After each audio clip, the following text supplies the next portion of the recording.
Hello and good afternoon. Today in English. And we're going to talk today in that live lunch and learn session about how emotional trauma impacts you in your leadership role. And I have invited a specialist, an expert on this topic, and friend Amanda. And you're dealing today, as always, with me, Tanya Seiler. I'm a leadership personal mentor specializing on that you are more in your strengths as a leader, have more impact, and also that you feel personal fulfilled. So, and who am I with today? Amanda Craven. Would you please introduce yourself, Amanda? I know that you are a recognized specialist in the field of trauma. Yeah, thank you very much, Tanya, and thank you so much for inviting me to chat to you today. So, I'm a specialist in trauma, in emotional trauma and toxic relationships, as Tanya said, and I help leaders and entrepreneurs to live their best lives, both in business and in their personal lives, to have the joy and success they deserve, by helping them work through the fallout of any emotional trauma or toxic relationships or both that they have experienced or are experiencing in their lives. And I do this with clinical hypnotherapy and life coaching. So when we were discussing in our preparation period, Amanda, you mentioned, or we discussed on what is actually trauma and what are the differences between the two traumas we know. So it's more the effect related trauma or the situation related trauma and emotional trauma. What is really, from a clinical perspective, the difference? Okay, so I mean, trauma is being more recognized, but I still think there are lots of types of trauma that pass under the radar. And many people don't even give themselves the benefit of acknowledging that they have experienced a traumatic experience. So, very simply, trauma is something that is overwhelming, that we are not able to deal with at the time because it is too big or because we don't have the tools to deal with it. So typically, we think of trauma as being in a war zone or being in a serious traffic collision, for example. But also, we get trauma from being in other situations that are perhaps more emotional, that are still overwhelming, that we are not able to deal with. And this can be childhood trauma, which can include abuse, neglect, different types of loss, and also relationship trauma, where we find ourselves in a relationship that in which we are being abused in perhaps a more covert way. So we don't initially recognize that this is trauma, and certainly people around us don't, because the person dispensing that abuse has a certain persona that the rest of the world sees: charming, friendly, funny, and it passes under the radar. So trauma takes different forms. Emotional trauma is the fallout from those different forms of trauma, and it can lay dormant for a long time. We can maybe forget about it momentarily. We can perhaps consciously stuff it down. But at some point, if we didn't have the help and support close to the time of that traumatic event, or if we don't seek help further down the line, then it is going to manifest in some way and impact on our well-being and our ability to lead. You mentioned before the analogy of a lake.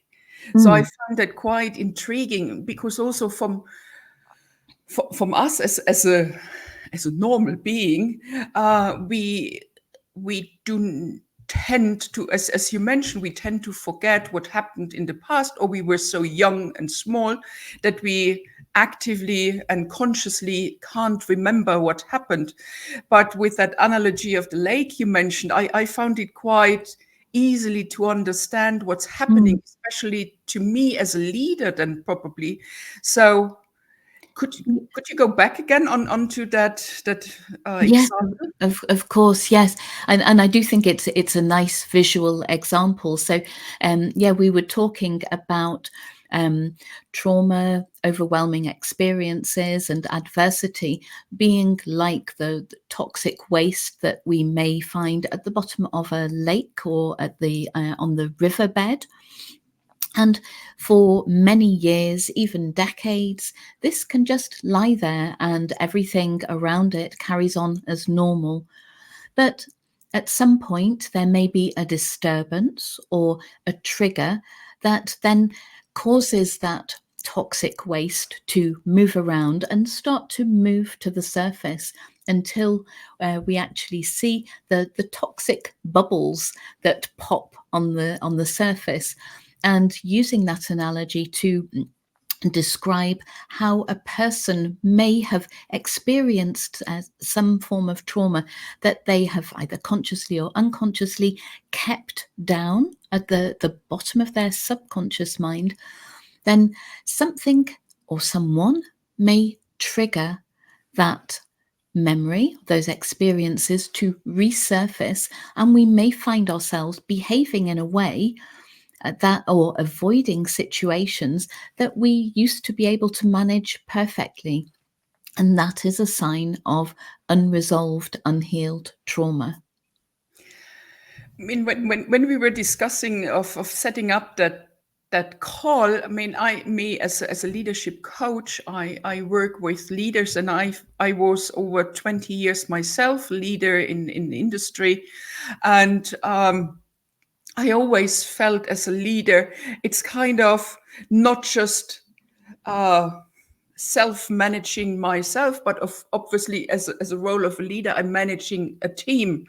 With that, I also have to keep my face, so the in a Chinese way, keeping my face clean and clear also to the outside, and I can't bring issues which probably happened in the morning at home on my way to work. I can't bring them into the office as probably an employee could. So I have to hold myself up more and be more readily available than for my superiors, for my subordinates, for my clients, for my customers, Yeah. etc. So with that, I need to have a certain clarity, poise, which I bring to work and or into my business if I'm self-employed, if I'm an entrepreneur. So what are the impacts, and that's now drawing onto the headline of our call today. So how does that emotional trauma even more impact me as a leader? What's Okay. your experience on that? Yeah, so I mean, first and foremost, and at this point, I'd like to add that I've been a therapist and life coach for the last 9 years. Prior to that, and I just counted it up, it's over 4 decades, which is quite shocking. I have been a leader, from the age of 23. I became a regional manager of an organization. So I totally get what challenges a leader faces. So yeah, as you say, even if you're having, it may just be a bad day, but maybe there's something deeper going on, some mental health issues, depression, anxiety, other things going on for you. But yeah, you don't want to bring that to work, and we do have a pressure on us, and we put a pressure on ourselves to keep consistent and to be there for everybody, for all those people you mentioned. And so in the short term, it's okay to think, oh well, I had a bad day, or had an argument with one of my children or my partner, and I come to work and I just put that behind me. But that evening you go and you address it. But if it is something deeper rooted and you keep stuffing down those reactions, which could manifest in many ways, and I'll go into that in a second, then that's not healthy and that's not sustainable. At some point, it is going to explode in some way and backfire on your ability to lead. So those ways that this can show up as maybe an inability to communicate with people or with certain types of people. It may be an inability to empathize, or it may be an over tendency to empathize. It may be that you are or become overreactive and fly off the handle very easily. Or maybe you become underreactive and disconnected. There are many different ways that your behavior can reflect unresolved trauma, unhealed wounds. And too many to mention in our little conversation today. But does that answer your question, Tanya? It does, and I just keep thinking of us as women, as we are also in that regards, no matter if we are a leader within a large or with a large organization, so we are prone to the so-called imposter syndrome, where we also fear that we are not good enough, that they may dismantle that the outside world will see that we are displaying or showcasing that there is something wrong behind us, so that we are just how do I say that in English? I'm just lacking the words. That we are hiding, that we are not that good as we are displaying to the outside world. And I'm wondering if then that imposter syndrome, as this is more a disease to, let's put in for those people with responsibility, is that also something related to trauma, or even linked to a toxic relationship I may have experienced in the past, or still I am experiencing? Yeah, absolutely. Experiencing imposter syndrome, first and foremost, to reassure everybody who's watching, we all, I would say 99% of the population will experience imposter syndrome at some point. It does tend to impact women more so than men, but men and women are affected by this. And absolutely, it can link back to childhood trauma, childhood experiences, but equally toxic relationships later in life. And it can be anything that has impacted our self-worth. So in the case of early trauma, it may be the result of being bullied by our peers, by older siblings, by parents, by teachers, adults, other adults that are supposed to be taking care of us, because we absorb everything that is done to us and said about us. And it may be something directly that we heard or that was said to us. Who do you think you are? You can't do that, or you're never going to manage to do this. Or stop trying to punch above your weight. Just little things that may not be recognized as trauma, but layered and on top of other behaviors that we are at the receiving end of, it can leave us doubting our ability, doubting our worth. And again, that may show up immediately and sort of just carry on throughout our life and impacting our behavior on an ongoing basis. But equally, we may stuff that down. We may even use those experiences to drive us. And some leaders are driven by this. They're driven by adversity, and will say, I'm going to show them that I can do this, that I am worthy, that I can achieve whatever I want to. And then something may happen to take us back to those self-doubts and those questions.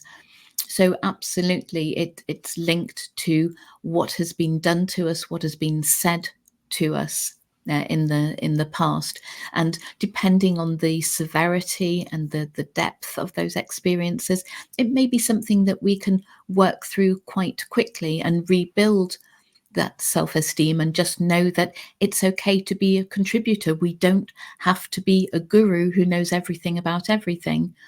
But there are cases where the root causes are so deep that we need therapy for that. So there are cases for different interventions, for self-help, for coaching, and then for deeper trauma, for therapy. I think that's an important point you're saying here, is that depending on where we are on our level of personal development and our personal growth, it requires, as you mentioned, those different interventions. And also from our professions, me as a certified business coach who has not the knowledge and the allowance actually in order to go deep in from a therapy point of view, that we also work together. Yes. And that there is an importance of sticking by the things and what I know. Yes. And that it's just a handover, so to say, probably for a couple of sessions for solving, for example, intermediate or sudden stage fear, when it's about giving a presentation, or if there is something coming up from a childhood perspective, I cannot be, or I'm not able or knowledgeable to lift, so that I hand that person over to you, and Yeah. vice versa, then Yes. probably. Yes, yeah, absolutely. And some of my clients will be working with a business coach in parallel to our therapy work, because they are working on different things. And sometimes you will do it in a certain order, maybe start doing the deeper healing work so that you're ready then to get all that strategy and to build on these amazingly strong foundations you've created through therapy. And other times, like you said, there will be somebody going through some strategic coaching, and then you hit a bump in the road and realize that, yeah, actually we need excuse me, we need to sidestep and do some work on that to get back on track for that strategic coaching. Thank you for laying that out further. I see there are a couple of eyes watching us. If you have any questions about the topic we are discussing, please feel free to just type it into the comments, and we will, if it's going to show up on the streaming software, we will answer it now in the talk, or then at least then afterwards, then when we're back onto LinkedIn and Facebook. So please say that you're here, and also if you have any questions, please ask. Absolutely. And if there's anybody sort of watching this on replay and they have questions for either of us, I know that we will, definitely get back to people if they want to drop us a private message or pop a comment below the video replay.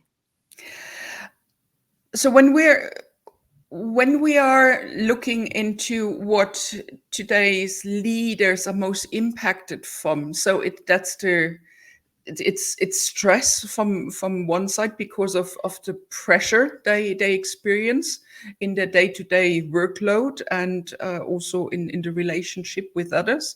So there is the risk of burnout following from there on, which could lead potentially into a depression, probably. I do like here the word in English, the dis-ease.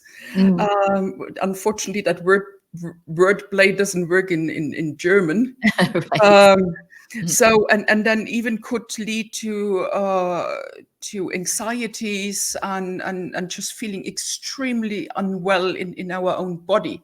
So, Yes. what as a kind of a closing sentence, what would you give our audience as a goodbye goodie, or a So a word of tip. support tip? Yes. Yeah, yeah.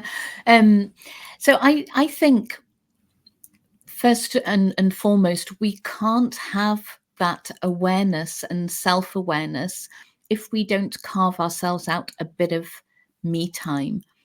So I think as a leader, you owe it to yourself to take some time. I know I've worked with many leaders and CEOs, founders who really think that they can't stop. They have to keep going, and they are driven and they are amazing at what they do. But at some point, we're going to hit burnout. So learning to press pause, and whether that is literally, and some of my clients will set a timer on their daily calendar, and 1 minute every hour they will practice one of the very easy mindful tools I share with them.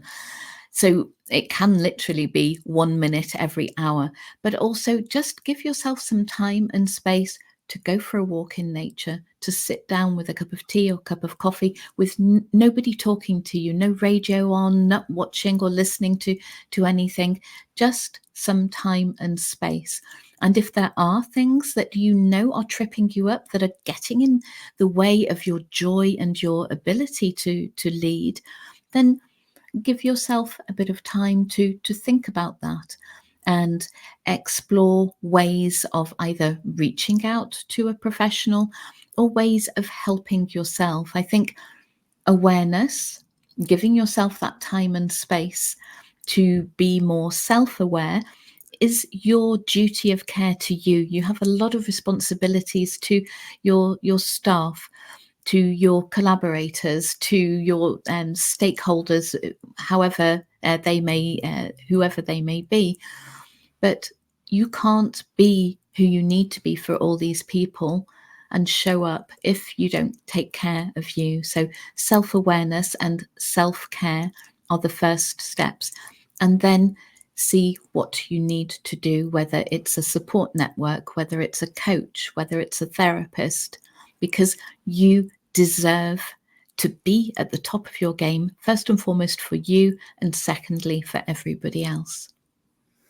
Thank you, Amanda. These were beautiful words to end with, and here comes then also that picture to my mind with when we are in the plane and the air pressure drops, that we should put on the mask to ourselves first. Absolutely, yeah, a brilliant analogy. Yeah. Other people, and also with that comes then also my saying, as always, before we actually can be a good leader, we have to self-lead ourselves, which requires that we are with us, so that we understand us, what triggers us, what supports us, in order to be really at help and support for others out there. Yes, yeah, totally. Unfortunately, we are already in 24 minutes together. I think we Wow. could talk for hours on that We topic. could do a full day, Tanya, for sure. And probably we should do. Yeah. So, Yes, yeah, that's an idea.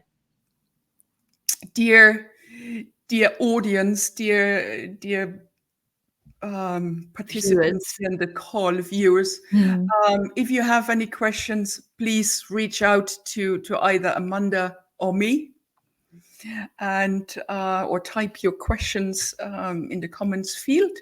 And with that, we would leave you to the afternoon and hope and wish that you're going to have a great and successful afternoon and evening. And I'm personally looking forward to welcome you again then in the next live Lunch and Learn next week on Thursday.